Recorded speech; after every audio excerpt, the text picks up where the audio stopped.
Então, gente, vamos falar do mundo pet agora? Delícia! Quem gosta? Quem tem um animalzinho de estimação aí na sua casa, hein? Por mais que você não tenha, tem mais pessoas que você conhece que tem também, né? As pessoas gostam desses animaizinhos.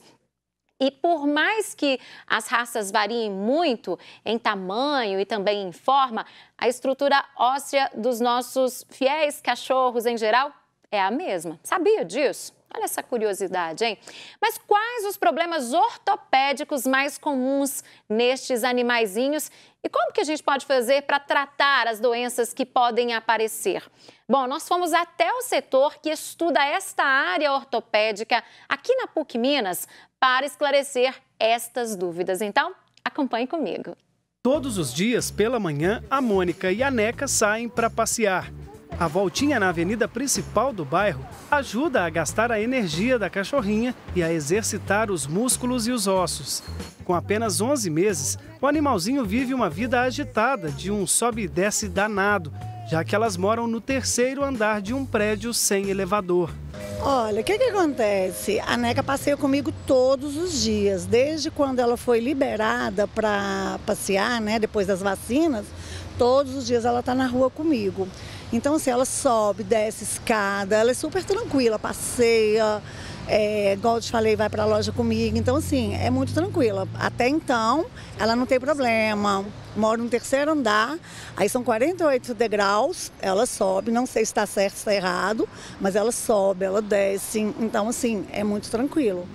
Mas o excesso de atividades físicas pode causar desgastes na musculatura e na estrutura óssea dos animais. Este veterinário, especializado em ortopedia, explica as alterações que podem ocorrer nos cachorros. A gente tem, dentre as patologias ortopédicas, né, a gente tem aquelas que estão associadas ao grande porte e ao pequeno porte, como a displasia coxofemoral, que vai ser uma alteração aqui em cima, entre a junção do fêmur com o osso da pelve, né? Tem um encaixe muito bem. Vou falar sobre ele. A gente chama de incongruência, mas é quando eu tenho uma anomalia no encaixe. E essa anomalia resulta em um processo degenerativo, que a gente sabe muito bem quando fala no idoso, né? Que a gente fala da artrite, artrose, né? Então a gente vai ter uma evolução nesse sentido, de artrite e artrose, mas não necessariamente só no idoso, porque agora a gente está partindo de uma alteração e essa alteração óssea leva à evolução rápida do processo degenerativo. Outro grande problema que pode afetar os pets é a sobrecarga na parte traseira. Os movimentos repetitivos, os pisos lisos dos apartamentos e o sobe e desce, igual ao da Neca lá do início da nossa reportagem, podem ser determinantes para evitar problemas. Tem casos, principalmente no Shih Tzu, um maltês, um cãozinho mais leve, em que a fisioterapia, hoje em dia, é uma especialidade que tem crescido muito, ela consegue fortalecer os grupos musculares que envolvem essa região e, com isso, a musculatura sustenta melhor a estrutura óssea e esses pacientes, por vezes, evoluem até sem indicação cirúrgica, né? Então, a fisioterapia é uma aliada muito forte, tanto na prevenção, na redução da velocidade de evolução da patologia, mas também associadas às técnicas de tratamento, como as cirúrgicas, né?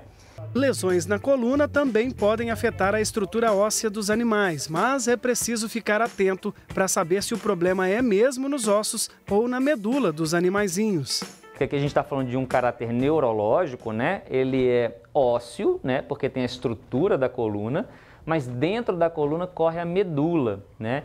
E as lesões medulares geram manifestações neurológicas em membros pélvicos. E muitas vezes isso é fator de confusão, né? Porque o que o paciente está fazendo? Se ele não está paralisado por uma lesão mais profunda na medula, ele estaria com uma apresentação de claudicação, ou seja, ele estaria mancando. E aí a gente tem a confusão que poderia ser uma origem ortopédica em membro pélvico.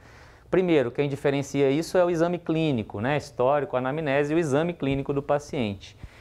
E aí a gente tem que entender que no caso de uma lesão medular que ele ainda anda, a gente vai ver que o andar é alterado em relação ao neurológico. Além da parte anterior, como a parte pélvica e também a posterior, os especialistas se preocupam muito com o joelho dos cãezinhos. É que nessa região podem acontecer dois problemas muito comuns. como uma ruptura na patela ou até mesmo dos ligamentos cruzados. A gente tem o sulco troclear, que é essa região aprofundada do fêmur, em que passa a patela corre aqui dentro, né? Existe uma patologia em que, associada a outros fatores mais técnicos, mas resumindo, esse sulco ele é mais raso, ele não abraça a patela, então a patela corre e ela luxa. Essa patela vai de 1 a 4 os graus de luxação, sendo que no grau 4 o andar dele está alterado, então a gente chama de andar de morcego, né? Ele fica mais torto, os membros voltados para dentro, é mais visível, muito visível. E muitas vezes pode ser congênito, pode nascer assim. E o outro é a ruptura do ligamento cruzado, então a gente vê que o joelho tem uma angulação do cão, né? E ele tem uma importância muito grande de sustentação do membro pélvico. E aí, quando eu rompo um ligamento que mantém a tíbia nessa posição em relação ao fêmur, tem um ligamento que passa aqui dentro, são dois que fazem esse papel, por isso que a gente chama de ligamento cruzado. Se eu tenho uma ruptura desse tendão, toda vez que ele encosta no chão, a tíbia mexe em relação ao fêmur. E isso gera uma dor, ao contrário, gera uma dor muito forte, né? Principalmente na hora que isso acontece. Então o paciente deu um pulo desses em casa, escorregou, alguma coisa assim. Às vezes não é nem algo tão significativo, além do que ele faz cotidianamente, mas ele tira o apoio completamente do chão, né? Então, quando ele tira esse apoio, mostra que ele não está conseguindo andar, ou seja, a dor é importante, né? E aí, muitas vezes, está associado a esse quadro, precisa do clínico para fazer os testes, né? Tem 2 testes, compressão tibial e gaveta. A gente faz esses testes e consegue, no consultório mesmo, determinar se está rompido ou não o ligamento e fazer o exame das outras articulações para diagnósticos diferenciais.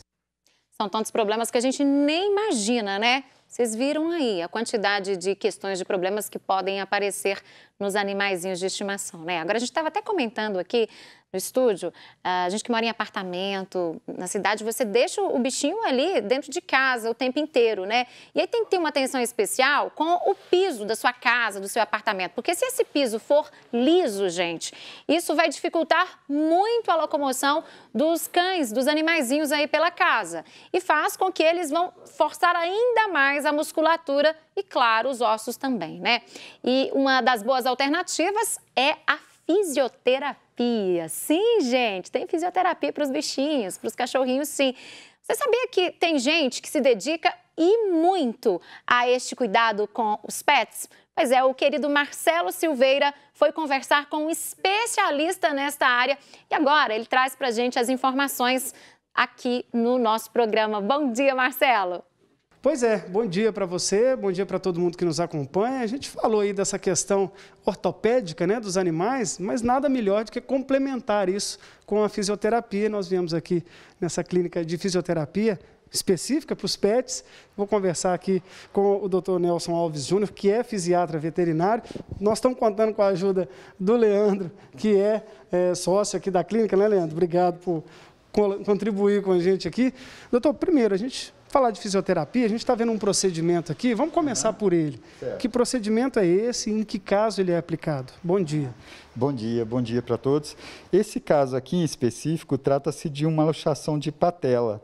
Então, às vezes, nesse problema, né, nessa patologia, tem um encurtamento de um grupo muscular que na verdade, piora o quadro dela. Então, o que eu estou fazendo aqui é o ultrassom terapêutico para que tenha um relaxamento dessa musculatura específica e tentar diminuir esse encurtamento, para que traga qualidade de vida para ela e tire a dor, porque a contratura muscular, o encurtamento, ele gera dor, tá? E toda vez que esse músculo é puxado e é luxado, que esse músculo puxa a patela e luxa a patela, causa uma inflamação.